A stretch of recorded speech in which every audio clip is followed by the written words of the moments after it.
தமிழக வெற்றிக் கழகம் 108 இடங்கள்ல என்று மிக முக்கியமான ஒரு வரலாற்று சாதனையை நிகழ்த்தினாங்க. இந்த சூழலை தான் பெரும்பான்மையை நிரூபிக்க 118 இடங்கள் தேவை அப்படின்ற சூழல் உருவாகி இருந்தது. தமிழக வெற்றிக் கழக தலைவர் விஜய் அவர்கள் காங்கிரசுக்கு ஆதரவு கேட்டு கடிதம் அனுப்பியிருந்தாரு. தாவேகாவுடைய கோரிக்கையை ஏற்ற காங்கிரஸ் தாவேகாவுடன் கூட்டணி வச்சிருக்காங்க. இது தமிழ் அரசியல் சூழல்ல மிக முக்கியமான ஒரு மாற்றமாகும். உள்ளாட்சி தேர்தலில் கூட்டணி, ஆட்சியில அதிகாரத்துல பங்கு, வகுப்புவாத கட்சிகள் உள்ளே நுழையக்கூடாது உள்ளிட்ட முக்கியமான கோரிக்கைகளை முன்வைத்து தாவேகாவுடைய கடிதத்தை ஏற்றிருக்காங்க காங்கிரஸ். இதன் மூலம் காங்கிரஸ் தமிழக வெற்றி கழகம் இடையேயான கூட்டணி உறுதி செய்யப்பட்டிருக்கு. 10 ஆண்டுகளாக வெற்றி கூட்டணியாக இருந்து வந்த காங்கிரஸ் திமுக கூட்டணி தற்போது முடிச்சிருக்கு. திமுக இதற்கு கடுமையான எதிர்வினைகளை ஆற்றி வராங்களாம். இந்த சூழல்ல தான் தமிழ்நாட்டில் இந்தியா கூட்டணியின் முகம் உருமாறி இருப்பதாக கருதப்படுது. காங்கிரஸ் தற்போது தமிழக வெற்றி கழகத்துடன் இணைந்து இருக்கக்கூடிய சூழல்ல விடுதலை சிறுத்தைகள் கட்சி மற்றும் கம்யூனிஸ்ட் கட்சிகளிடமும் விஜய் அவர்கள் ஆதரவு கோரியிருப்பதாக சொல்லப்பட்டது. இந்த நிலையில பாத்தீங்கன்னா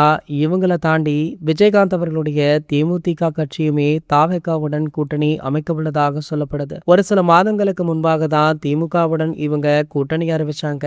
அதற்குள்ளாரையே திமுகவுடன் கூட்டணியை முறித்து கொண்டு தாவேகாவில் இணைய உள்ளது பெரும் அதிர்வலையை ஏற்படுத்தியிருக்கு. இது போன்ற செய்திகளை பத்தி நீங்க உடனே தெரிஞ்சுக்க நம்மளுடைய சேனலை மறக்காம சப்ஸ்கிரைப் பண்ணிக்கோங்க.